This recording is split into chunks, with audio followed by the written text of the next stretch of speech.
السلام علیکم ورحمۃ اللہ وبرکاتہ۔ الحمدللہ الحمدللہ وکفا وسلام علی عبادہ الذین اصطفیٰ۔ اشہد ان لا الہ الا اللہ وحدہ لا شریک لہ واشہد ان محمدا عبدہ ورسولہ صلی اللہ علیہ وآلہ وسلم۔ اللہم صلی علی محمد وعلی آل محمد کما صلیت علی ابراہیم وعلی آل ابراہیم انک حمید مجید۔ اللہم بارک علی محمد وعلی آل محمد کما بارکت علی ابراہیم وعلی آل ابراہیم انک حمید مجید۔ اما بعد فاعوذ باللہ السمیع العلیم من الشیطان الرجیم من ہمزہ ونفخہ ونفثہ۔ بسم اللہ الرحمن الرحیم۔ یا ایہا الذین آمنوا اتقوا اللہ ولتنظر نفس ما قدمت لغد واتقوا اللہ ان اللہ خبیر بما تعملون۔ اے وہ لوگو جو ایمان لائے ہو، اللہ سے ڈرو اور ہر شخص کو لازماً دیکھنا چاہیے کہ اس نے کل کے لیے آگے کیا بھیجا ہے، اور اللہ سے ڈرو، بے شک اللہ تعالیٰ ہر چیز کی خبر رکھنے والا ہے جو کچھ تم کرتے ہو۔ آیت نمبر 18 سورۃ الحشر، یہاں سے آج کے سبق کا آغاز اللہ کی توفیق سے ہو رہا ہے، اور سورۃ الحشر کا یہ آخری حصہ آیت نمبر 18 سے لے کر آیت نمبر 24 تک یہ بہت ہی اہم، ویسے سارا قرآن ہی بڑا اہم ہے، لیکن یہاں اہل ایمان کو خطاب کر کے فکر آخرت کی طرف توجہ دلائی گئی ہے، اور محاسبہ نفس کی یوں کہہ لینا چاہیے کہ محاسبہ نفس کی طرف توجہ دلائی گئی۔ آپ کو معلوم ہے کہ سورۃ الحشر کے اندر یہود اور خاص طور پر بنو نضیر کے یہود، ان کا جو حشر ہوا، جو یہاں سے نکالے گئے، اس کا تذکرہ ہے۔ پھر اس کے بعد جو مسلمانوں کے مقابلے کے حوالے سے اور مسلمانوں کے خلاف ڈٹے رہنے کے حوالے سے جو منافقین کی سرگرمیاں تھیں، اور انہوں نے جو خاص طور پہ اپنا تعلق بنایا ہوا تھا یہود کے ساتھ، اور اس گٹھ جوڑ کی بنیاد پر جو ان کی آپس میں سازشیں جاری تھیں، اس کی مذمت کے بعد اللہ کریم نے اہل ایمان کو خطاب فرمایا ہے، اور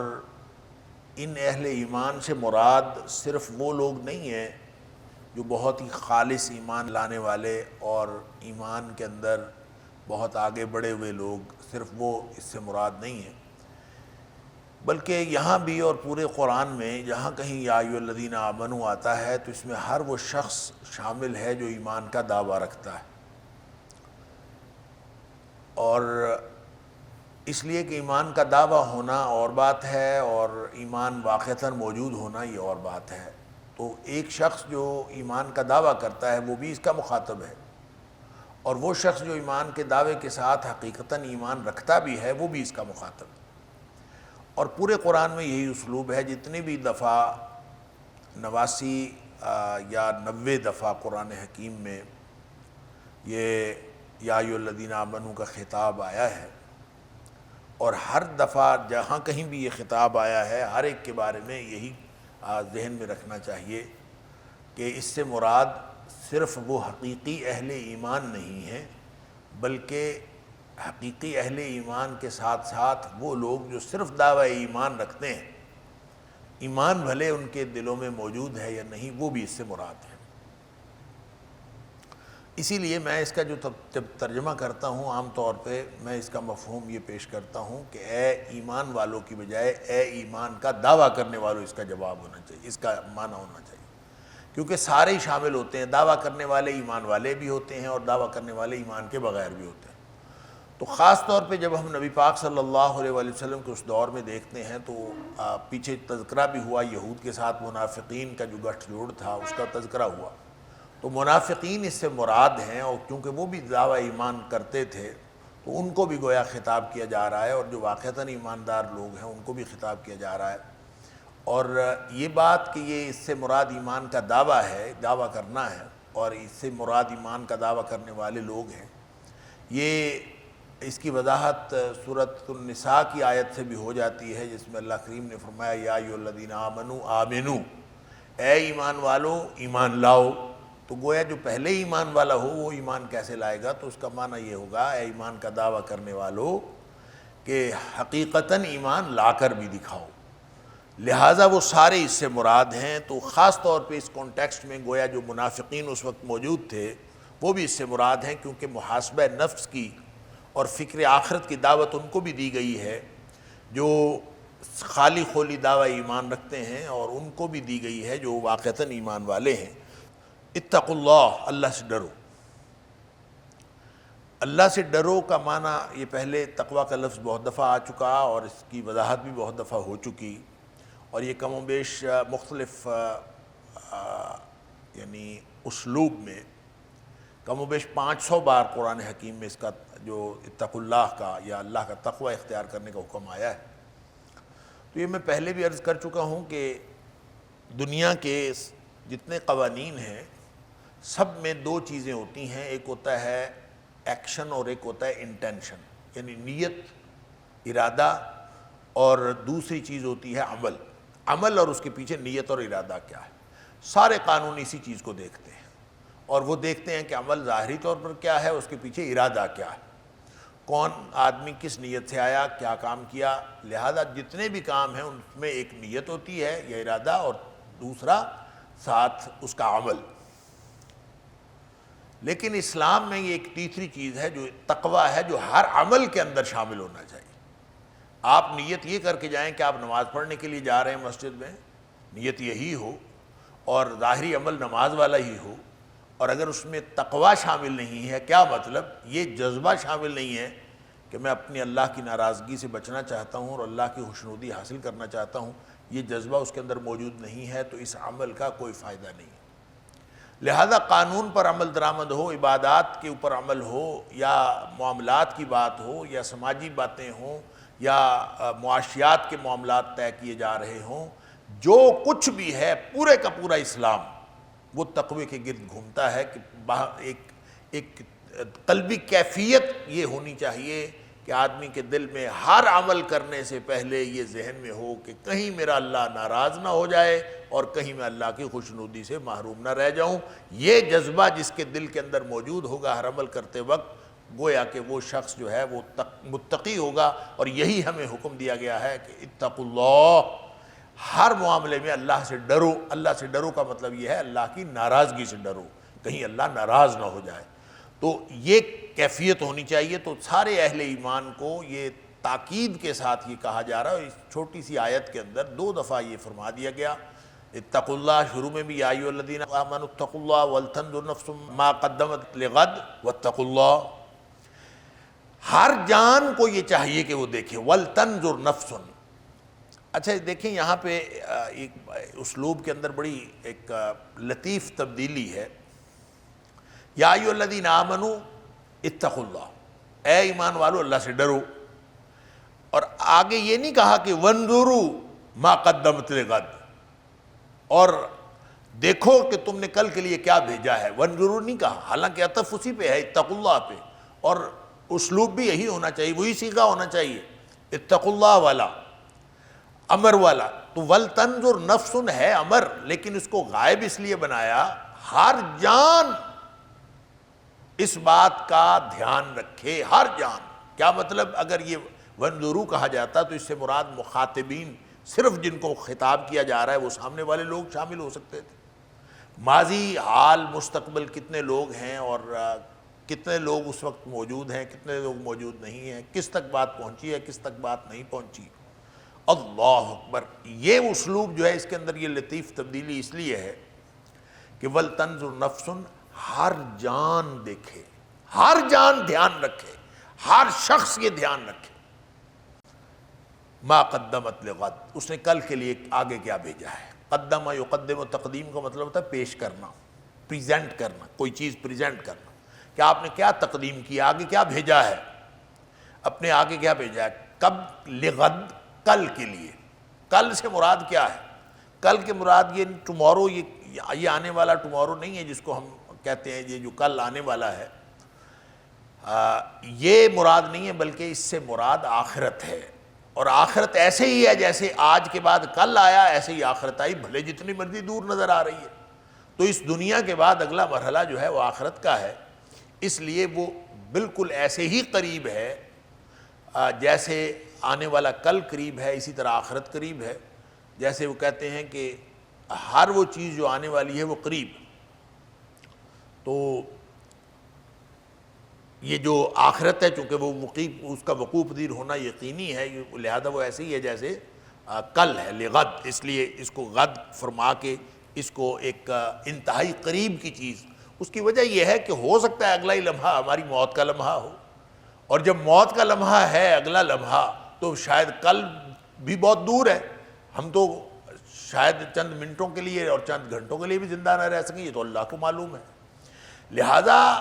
ہر شخص کو ہر وقت اس بات کا دھیان رکھنا چاہیے کہ اس نے آگے کل کے لیے کیا بھیجا ہے۔ یہ ہے محاسبہ نفس۔ اور میں جو کچھ کر رہا ہوں کیا میں اللہ کو جواب دے دوں گا؟ دے سکتا ہوں؟ کل کے لیے میں نے کیا بھیجا ہے، یعنی جو میں عمل کر رہا ہوں یہ ظاہر جمع ہو رہا ہے، یہ لکھا جا رہا ہے، ہر چیز تو لکھی جا رہی، اور قیامت والے دن یہی میرے سامنے آ جانا ہے۔ اور اللہ تعالیٰ نے فرمانا ہے اقرأ کتابک کفا بنفسک اليوم علیک حسیبا، اپنا کھاتا خود ہی پڑھ لو۔ اور یہ میں پہلے بھی کئی دفعہ عرض کر چکا ہوں کہ مجھے لگتا ہے کہ جب قیامت والے دن اللہ تعالیٰ نے انسانوں کو کہنا ہے کہ یہ اپنا کھاتا خود ہی پڑھ لو، اور کفا بنفسک اليوم علیک حسیبا، اور آج آپ کے حساب کے لیے صرف آپ کا اپنا کھاتا ہی کافی ہے، نہ کسی گواہ کی ضرورت ہے، نہ کہیں کوئی عدالت لگنے کی ضرورت ہے، اپنا کھاتا دیکھ لو ساری کچھ سمجھ آ جائے گی۔ تو ایسے لگتا ہے کہ شاید یہ کوئی زندگی کی ویڈیو ہوگی جو ہمارے سامنے رکھ دی جائے گی، جس کا انکار کی کسی کے پاس گنجائش ہی نہیں ہوگی، اور اپنا کھاتا ہی آپ کے سامنے جو آدمی خود دیکھے گا کہ میرے کیا کرتوت ہیں، انا للہ و انا الیہ راجعون۔ تو جو بھی وہاں پہ ہوگا وہ ویڈیو ہوگی یا لکھی ہوئی کتاب ہوگی، واللہ اعلم، وہ کھاتا جب ملے گا، اللہ اکبر، تو اس وقت کے لیے آپ نے آگے کیا بھیجا ہے، ہر شخص یہ سوچ لے، ہر شخص یہ دھیان کر لے۔ اور اگر یہ خیال آ گیا کسی وقت کہ میں جو کچھ کر رہا ہوں میں اللہ کو کیا جواب دوں گا کل، تو بس یہ خیال آیا کہ میں اللہ کو کیا جواب دوں گا، تو فوراً طرز عمل کے اندر تبدیلی آ گئی کہ نہیں بھئی اب اپنی مرضی میں نہیں کر سکتا، میں تو اللہ کی مرضی سے زندگی گزارنی۔ بس یہ تبدیلی جب آ گئی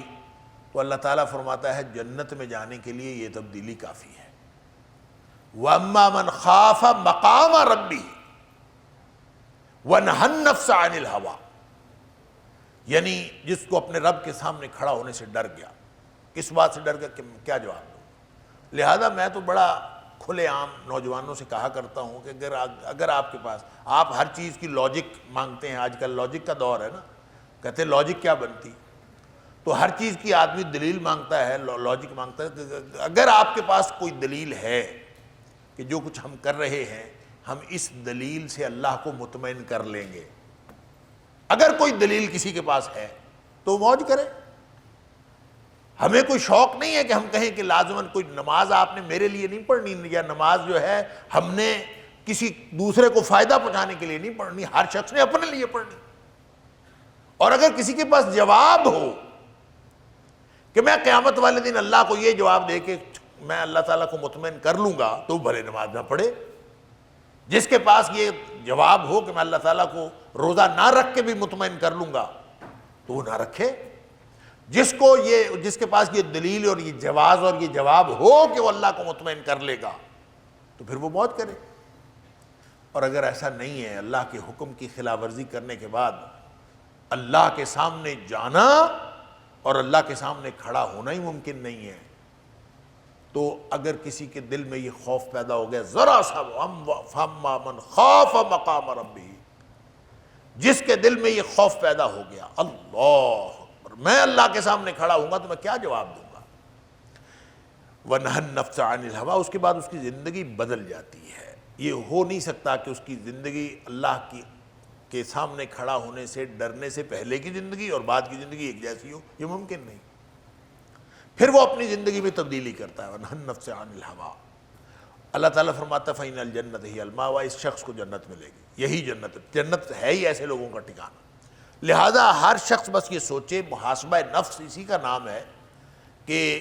بیٹھ کے یہ سوچنا چاہیے کہ میں آگے کیا بھیج رہا ہوں اللہ کے پاس، آج میں نے سارا دن کیا کیا، میرے عمل پر جو میں نے زندگی گزاری ہے، اس میری گزاری ہوئی زندگی پر میرا اللہ مجھ سے راضی ہوگا یا مجھ سے ناراض ہوگا۔ اگر اللہ راضی ہوگا اور یہ آپ کے پورے اعمال کا جائزہ لینے کے بعد آپ کو یہ سمجھ آئے کہ انشاءاللہ میرا اللہ مجھ سے راضی ہوگا، تو یہ کامیابی کی دلیل ہے۔ لیکن وَلْتَنْظُرْ نَفْسٌ مَا قَدَّمَتْ لِغَدٍ، ہر شخص کو اس بات کے لیے دھیان کرنا چاہیے اور توجہ کرنی چاہیے اور اس کو دیکھنا چاہیے۔ اللہ اکبر، وَاتَّقُوا اللَّهَ، دوبارہ پھر فرمایا وَاتَّقُوا اللَّهَ، پہلے بھی اتقوا اللہ، ایک دفعہ پھر اتقوا اللہ۔ تو ایک چھوٹی سی آیت میں 2 دفعہ اتقوا اللہ، تو گویا مفہوم اس کا یہ ہوگا، اس کی مفسرین نے مختلف تفسیریں کی ہیں کہ 2 دفعہ اتقوا اللہ کیوں آیا ہے، اور اس کا عام تفسیر تو یہی ہے کہ تاکید کے لیے آیا ہے، بات ختم، بات جب دہرائی جاتی ہے تو تاکید کے لیے دہرائی جاتی ہے، تو یہ تاکید کی گئی۔ تاکید کیوں کی گئی؟ تاکید اس لیے کی گئی ہے کہ آخرت کا معاملہ بڑا اہم ہے۔ اللہ اکبر، اس معاملے میں کامیابی کی واحد سبیل یہ ہے، واحد سبیل یہ ہے کہ انسان زندگی اس ترجیحی نقطے پر گزارے کہ کہیں میرا اللہ ناراض نہ ہو جائے اور کہیں میں اللہ کی خوشنودی سے محروم نہ رہ جاؤں۔ اس کے علاوہ اور کوئی راستہ ہے ہی نہیں اس آخرت میں کامیابی کا، اس لیے تاکید کی گئی ہے۔ ادھر بھی اتقوا اللہ، ادھر بھی اتقوا اللہ، درمیان میں وَلْتَنْظُرْ نَفْسٌ مَا قَدَّمَتْ لِغَدٍ، ہر شخص دھیان رکھے کہ کل کے لیے کیا بھیجا ہے۔ غلطیاں ہو جاتی ہیں، انسان سے عمل میں کوتاہی ہو جاتی ہے، عمل رہ جاتا ہے، عمل میں کمی ہو جاتی ہے، نقص ہو جاتا ہے، عیوب بہت سارے ہیں، حاجتیں بہت ساری لگی ہوئی ہیں، سب کچھ ہے انسان کے ساتھ، لیکن اس سب کے ساتھ جو معافی ہے وہ اللہ تعالیٰ نے ایک مستقل پروسیجر بتا دیا، زندگی کا منہج بتا دیا کہ جہاں زندگی میں غلطی ہوئی ہے اسی وقت اللہ سے معافی مانگ لو، اور جس کے دل میں یہ دھیان رہے گا کہ کہیں میرا اللہ ناراض نہ ہو جائے اور کہیں میں اللہ کی خوشنودی سے محروم نہ رہ جاؤں، وہ اپنے ہر عمل کے بعد اور ہر عمل سے پہلے یہ سوچے گا کہیں میرا اللہ ناراض تو نہیں، اور جہاں اس کو خیال ہوگا کہ کہیں میرا اللہ کے ناراض ہونے کا امکان ہے وہ فوراً معافی مانگ لے گا۔ اللہ سے معافی مانگنے والی ہوگی تو اللہ سے مانگ لے گا، اللہ کے بندوں سے کوئی غلطی ہوئی ہوگی تو اللہ کے بندوں سے معافی مانگ لے گا، ان کے حوالے سے کسی کو دینے والی معافی تو دے دی، کسی سے مانگنے والی سے معافی مانگ لی۔ اگر یہ معاملہ کلیئر ساتھ ساتھ ہوتا گیا تو اس کا مطلب ہے کہ انسان اس ترجیحی نقطے پر زندگی گزار رہا ہے کہ وہ اللہ کی ناراضگی سے بچ جائے اور اللہ کی خوشنودی حاصل کر لے۔ یہ بس تڑپ ہونی چاہیے ہر عمل کے اندر، حقوق العباد ادا کرتے ہوئے بھی یہ تڑپ ہو، حقوق اللہ ادا کرتے ہوئے بھی یہ تڑپ ہو، سماجی معاملات، خدمت خلق، چھوٹا کام بڑا کام، انفرادی معاملات، اجتماعی معاملات، جو کچھ بھی کر رہا ہے اس کو کرنے سے پہلے یہ سوچنا چاہیے کہ اس معاملے میں اس کام میں میرا اللہ راضی ہے یا ناراض، اور کام کرنے کے بعد بھی یہی سوچنا چاہیے کہ یہ جو میں نے کیا ہے یہ اس میں اللہ راضی ہے یا اللہ ناراض ہے۔ راضی ہے تو شکر کریں، شکر کریں گے تو نیکی اور زیادہ بڑھے گی، نیکی کی بنیاد بنتی ہے، اور اگر گناہ ہو گیا ہے تو فوراً معافی مانگ لیں تاکہ اس کے برے اثرات سے بچ سکیں۔ علی ھذا القیاس اگر وَلْتَنْظُرْ نَفْسٌ مَا قَدَّمَتْ لِغَدٍ، ہر شخص اس بات کا دھیان کر لے کہ اس نے کل کے لیے کیا بھیجا ہے۔ روزانہ رات کو سوتے وقت توجہ کیا کریں کہ آج سارا دن کیا آگے بھیجا، اللہ اپنا محاسبہ، کتنا قرآن پڑھا، کتنے نمازیں باجماعت پڑھی، کتنی خدمت خلق کی، کتنے حقوق اللہ پورے کیے، کتنے حقوق العباد پورے کیے، کتنی کوتاہیاں ہوئیں۔ یہ سارا محاسبہ اگر نہیں ہوتا تو اس کا مطلب ہے ہم نے اللہ کے اس حکم کو کوئی توجہ ہی نہیں دی۔ اللہ تعالیٰ فرما رہا ہے کہ اتقوا اللہ ولتنظر نفس ما قدمت لغد واتقوا اللہ، کہ یہ دھیان بھی رکھنا ہے کہ کہیں اللہ ناراض نہ ہو جائے، اور پھر اپنے معاملات پر نگاہ بھی رکھنی ہے، اور پھر دھیان یہی رکھنا ہے کہیں میرا اللہ ناراض نہ ہو جائے۔ ان اللہ خبیر بما تعملون، بے شک اللہ تعالیٰ خوب خبر رکھنے والا ہے جو کچھ تم عمل کرتے ہو۔ تو اتقوا اللہ کی ایک تو توجیہ اور تفسیر یہ ہے دو دفعہ آنے کی، اتقوا اللہ کی تکرار کی کہ یہ تاکید کے لیے ہے، اور سادہ بات یہی ہے، سمجھ میں آنے والی یہ بات۔ بعض نے اس کو تھوڑا سا لطیف فرق رکھا ہے، انہوں نے یہ بھی کہا ہے کہ پہلا اتقوا اللہ جو ہے وہ گویا گناہوں سے بچنے کی تلقین کے لیے ہے، اور بعد والا اتقوا اللہ جو ہے اس گناہوں سے بچنے کے طرز عمل کو دوام بخشنے کے حکم کے لیے، کہ یہ دائمی ہونا چاہیے۔ ایسا نہیں ہے کہ ایک وقت میں تو آپ کے اندر جذبہ پیدا ہو گیا کہ میں نے گناہ سے بچنا ہے، لیکن 2-4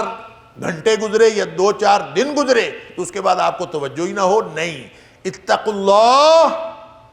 گناہوں سے بچنا ہے، نیکیاں کرنی ہیں، اور پھر وَلْتَنظُرْ نَفْسٌ مَا قَدَّمَتْ لِغَدٍ، اس دھیان اور توجہ سے اپنے معاملات کا جائزہ لینا ہے، محاسبہ نفس کرنا ہے، وَاتَّقُوا اللَّهَ، پھر اس کو دوام بخشنا ہے، پوری زندگی اسی پہ گزر جائے۔ وَاعْبُدْ رَبَّكَ حَتَّى يَأْتِيَكَ الْيَقِينُ، موت آنے تک اسی پر ڈٹا رہے، تو گویا دوسری دفعہ اتقوا اللہ دوام کے لیے۔ پہلی دفعہ حکم ہے بچنا ہے گناہوں سے، اللہ کی ناراضگی سے بچنا ہے اور اللہ کی خوشنودی حاصل کرنے کی کوشش کرنی ہے، اور دوسری دفعہ واتقوا اللہ اسی پر زندگی گزر جائے، دوام بخشنے کی تاکید ہے۔ اللہ، اور بعض نے کہا کہ ایک تیسرا لطیف مفہوم انہوں نے یہ نکالا ہے کہ دوسری دفعہ اتقوا اللہ اس لیے آیا کہ آخری جملہ جو ہے ان اللہ خبیر بما تعملون،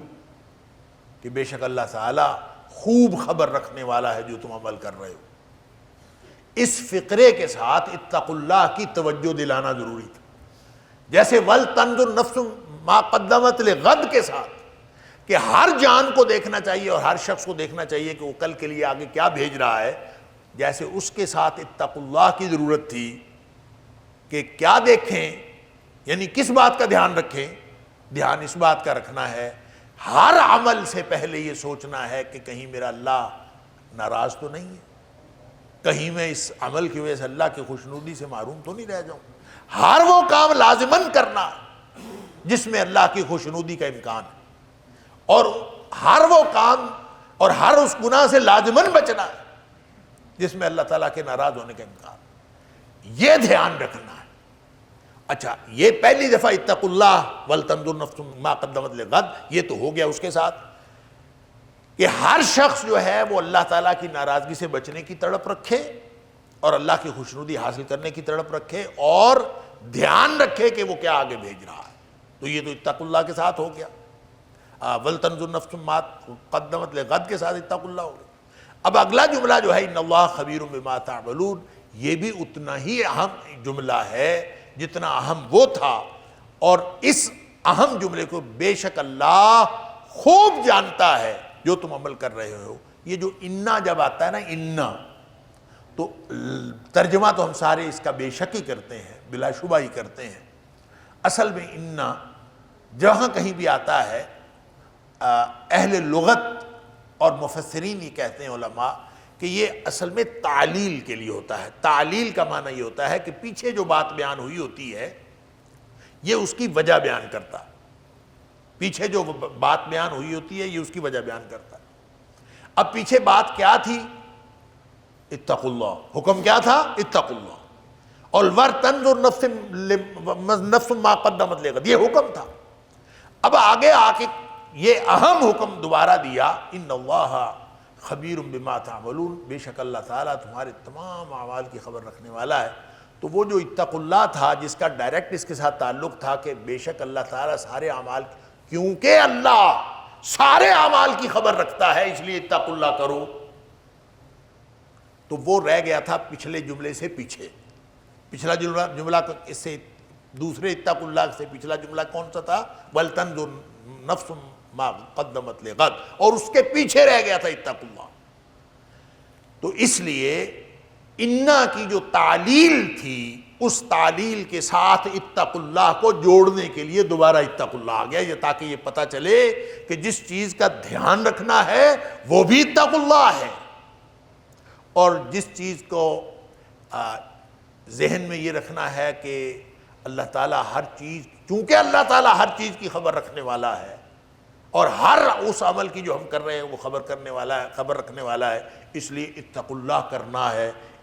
اس لیے دوبارہ انا کی تعلیل کو کہ قریب کرنے کے لیے اتقوا اللہ کو دوبارہ یہاں پہ ذکر کر دیا، لہٰذا ہے تو تینوں صورتوں میں تاکید ہی،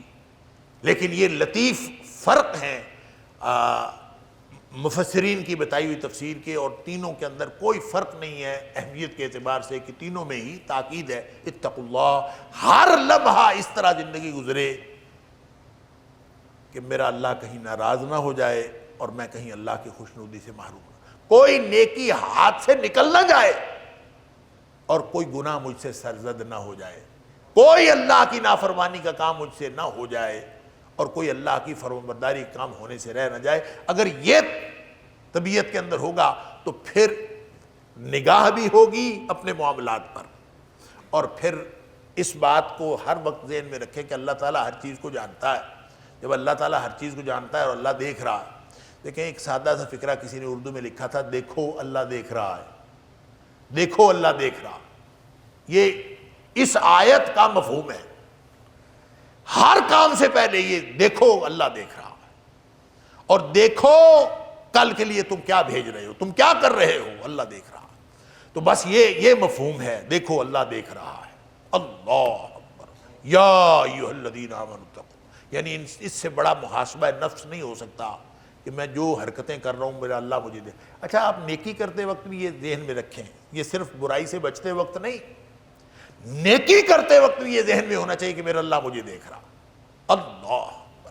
اپنی حیثیت کا تعین کیا کیجئے۔ اگلی آیت جو ہے اس کو واضح کر رہی ہے، اللہ اکبر۔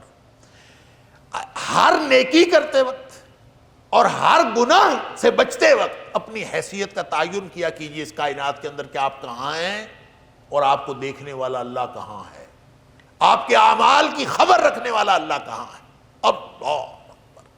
اس کا عرش آپ کے اوپر یوں حاوی ہے، وسع کرسیہ السماوات والارض، وہ زمین و آسمان کے اوپر حاوی ہے، اور اس کے سامنے زمین و آسمان کی حیثیت جیسے ہم کہتے ہیں نا ایک ذرہ سی کوئی چیز، چھوٹا سا ذرہ، اللہ کے عرش کے مقابلے میں یہ کائنات کی کوئی حیثیت نہیں۔ اس کائنات میں انسان کتنے ہیں، اربوں خربوں، ان اربوں خربوں انسانوں میں ایک انسان کی کیا حیثیت ہے؟ تو اللہ تعالیٰ کی ذات کے مقابلے میں کائنات کہاں ہے، اور کائنات کے مقابلے میں میں کہاں ہوں، اور میں جہاں کہیں بھی ہوں میرا اللہ مجھے دیکھ رہا ہے۔ اللہ اکبر،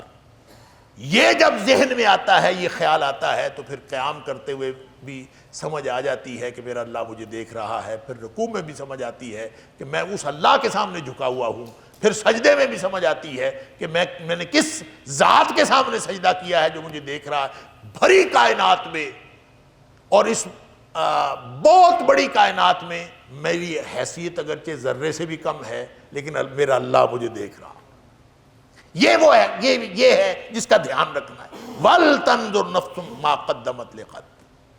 تو گناہ سے بچتے وقت بھی یہی ہے کہ میں گناہ کیوں کروں، میں اگر گناہ کروں گا تو میرا اللہ تو مجھے دیکھ رہا ہے۔ اور کون سی جگہ ہے، جگہ جہاں یہ جو میرے ہاتھ ہیں، میرے اپنی زبان ہے، میرے اپنی آنکھیں ہیں، میرے اپنے جو پاؤں ہیں، یہ سارے گواہی دیں گے میرے خلاف۔ تو ان سے بچ کے، ان سے چھپ کے میں کون سا گناہ کر سکتا ہوں؟ زمین، جس زمین پر گناہ ہوگا وہ زمین گواہی دے گی، وہ دیواریں، وہ اینٹیں جنہوں نے دیکھا وہ سارے گواہی دیں گے۔ تو ان سارے جو ارد گرد سارے ہی تو گواہ بیٹھے ہیں اللہ کے، سب نے تو جا کے میرے خلاف گواہی دے دینی ہے۔ تو گناہ کرنے کی گنجائش ہی باقی نہیں بچتی اگر انسان اس پر توجہ کر لے کہ میں آگے کیا بھیج رہا ہوں اور میرا اللہ مجھے دیکھ رہا ہے۔ ان اللہ خبیر بما، کیونکہ اللہ ہر چیز کی خبر رکھنے والا ہے، اس لیے تمہارے پاس اتقوا اللہ کے علاوہ اور کوئی راستہ ہی نہیں۔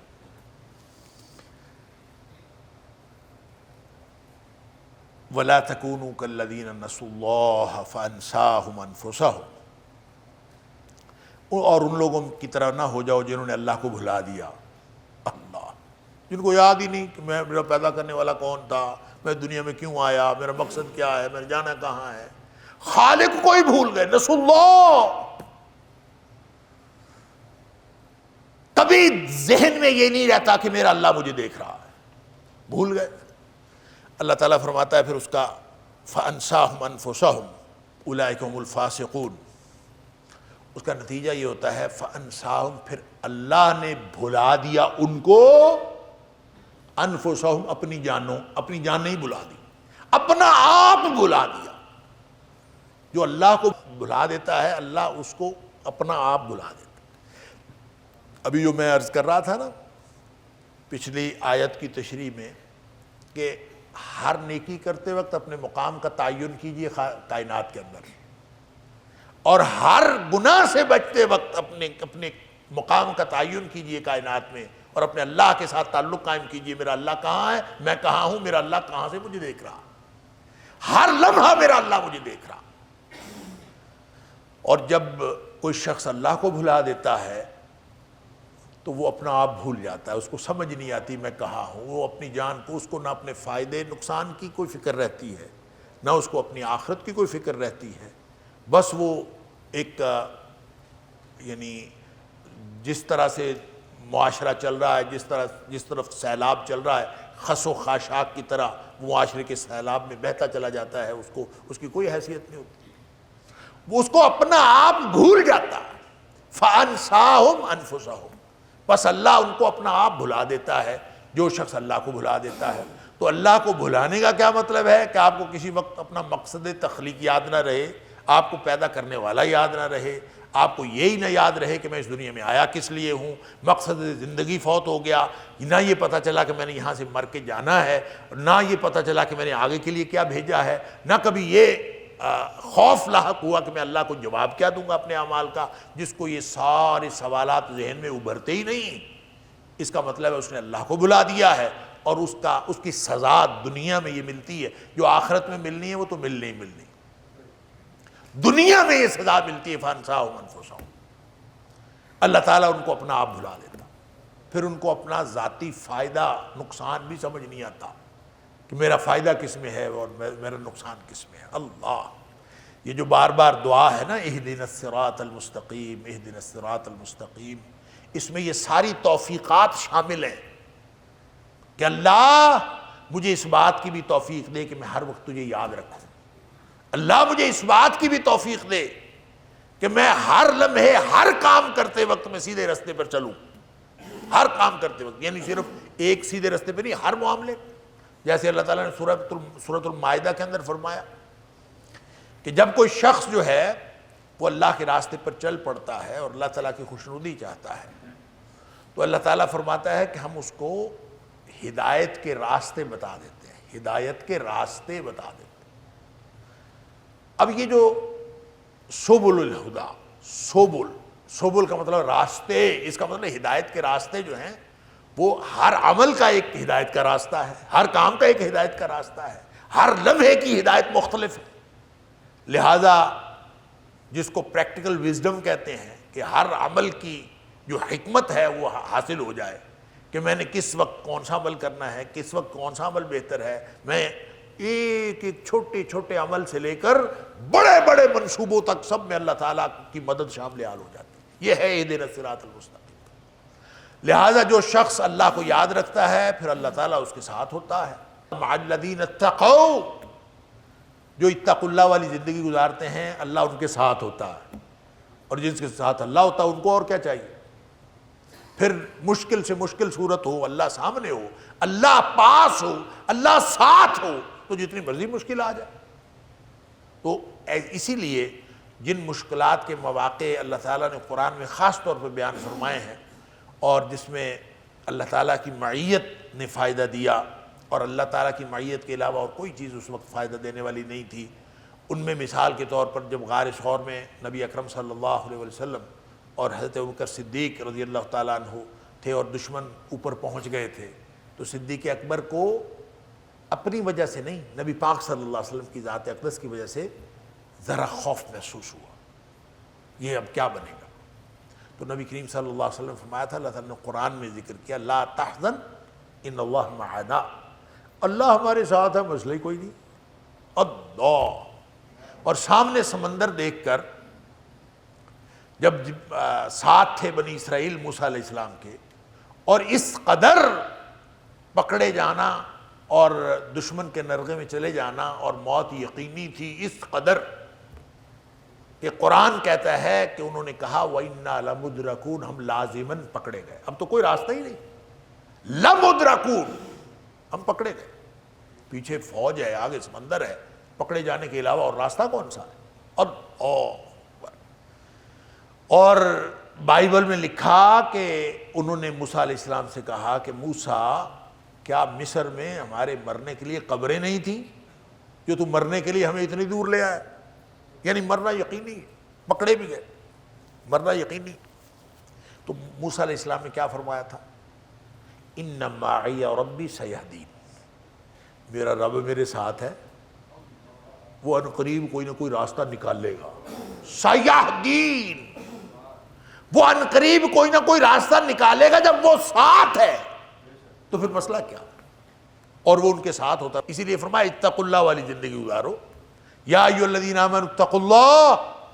ولتنظر نفس ما قدمت لغد واتقوا اللہ ان اللہ خبیر بما تعملون ولا تکونوا کالذین نسوا اللہ، ان لوگوں کی طرح نہ ہو جانا جنہوں نے اللہ کو بلا دیا، فانساہم انفسہم، پھر اللہ نے ان کو اپنا آپ بلا دیا، اولئک هم الفاسقون، یہی فاسق ہیں، اطاعت سے نکلے ہوئے لوگ، وہی لوگ۔ تو ان سے مراد کون لوگ ہیں؟ دیکھیں، جب قرآن سے ہم پوچھتے ہیں تو قرآن نے منافقین کو بھی کے بارے میں بھی فرمایا کہ انہوں نے اللہ کو بھلا دیا، اور ان کے بارے میں یعنی سورہ توبہ کے اندر منافقین کے بارے میں فرمایا انہوں نے اللہ کو بھلا دیا۔ سورہ مائدہ کے اندر اللہ تعالیٰ نے یہود کے بارے میں بھی فرمایا کہ انہوں نے فَنَسُوا حَظًّا مِّمَّا ذُكِّرُوا بِهِ۔ اسی طرح اللہ تعالیٰ نے سورۃ المائدہ میں ہی نصارہ کے بارے میں بھی فرمایا کہ جنہوں نے کہا قالوا انا نصارى، جنہوں نے کہا ہم نصارہ ہیں، اور اللہ تعالیٰ فرماتا ہے کہ وَأَخَذْنَا مِيثَاقَهُمْ، ہم نے ان سے بھی عہد لیا تھا، فَنَسُوا حَظًّا مِّمَّا ذُكِّرُوا بِهِ، انہوں نے بھی بھلا دیا تھا۔ تو جنہوں نے بھلا دیا وہ منافقین بھی ہیں، جیسے سورہ توبہ میں ذکر کیا، جنہوں نے بھلا دیا وہ یہود بھی ہیں، جیسے ذکر ہوا سورۃ المائدہ میں، وہ نصارہ بھی ہیں، اور اسی طرح سورۃ الاعراف کے اندر ذکر ہوا کہ وہ مشرکین بھی ہیں۔ یعنی تینوں جگہ، چاروں جو معاندین نبوت تھے اس وقت، جن کے خلاف قرآن نے مخاصمہ کیا ہے، یہ چاروں گروہ جو ہے ان سے مراد ہو سکتے ہیں۔ سب نے اللہ کو بھلایا، بھلانے کا انداز ہر ایک کا مختلف ہے، سب نے اللہ کو بھلایا ہے، اور اللہ تعالیٰ نے سب کے بارے میں فرمایا۔ سورہ توبہ کی آیت نمبر 67 کے اندر منافقین کے بارے میں فرمایا کہ نسوا اللہ فنسیہم، انہوں نے اللہ کو بھلا دیا، اللہ نے ان کو بھلا دیا۔ اور اسی طرح سورۃ المائدہ کی آیت نمبر 13 میں یہودیوں کے بارے میں فرمایا وَنَسُوا حَظًّا مِّمَّا ذُكِّرُوا بِهِ۔ اسی طرح نصارہ کے بارے میں اگلی آیت میں فرمایا فَنَسُوا حَظًّا مِّمَّا ذُكِّرُوا بِهِ۔ اور اسی طرح سے سورۃ الاعراف کے اندر فرمایا فَالْيَوْمَ، مشرکین کے بارے میں فَالْيَوْمَ نَنْسَاهُمْ كَمَا نَسُوا لِقَاءَ يَوْمِهُمْ هَٰذَا، جس طرح سے انہوں نے آج کے دن کو یعنی قیامت کے دن کو جس طرح انہوں نے بلایا، اللہ نے بھی ان کو بلا دیا۔ لہذا چاروں گروہ اس سے مراد ہو سکتے ہیں۔ قرآن کی تفسیر کی گئی تفسیر کے مطابق اللہ کو بھلانے والے چاروں گروہ ہیں، کوئی مشرکین میں سے ہو وہ بھی اللہ کو بھلانے والا، یہود نے بھی یہی حرکت کی، منافقین بھی یہی حرکت کرتے ہیں، نصارہ نے بھی یہی حرکت۔ لیکن یہاں سے اسپیسیفک کانٹیکسٹ میں جب ہم سورہ حشر کا جو پچھلی آیات کو دیکھتے ہیں تو اس سے مراد دو گروہ بچتے ہیں، اور وہ دونوں ہی مراد ہیں جن کا پیچھے ذکر ہوا ہے۔ ایک یہود کا ذکر ہوا ہے جو بنو نذیر کے یہود ہیں جن کو نکالا گیا تھا، اور دوسرا منافقین کا ذکر ہوا ہے جنہوں نے یہود کی حمایت کی تھی اور ان کی حمایت کر کے ان کو مقابلے پر اکسانے کی کوشش کی تھی۔ دونوں کا ذکر پیچھے ہے۔ لہذا یہ جو یہاں کہا جا رہا ہے کہ ان کی طرح نہ ہو جانا،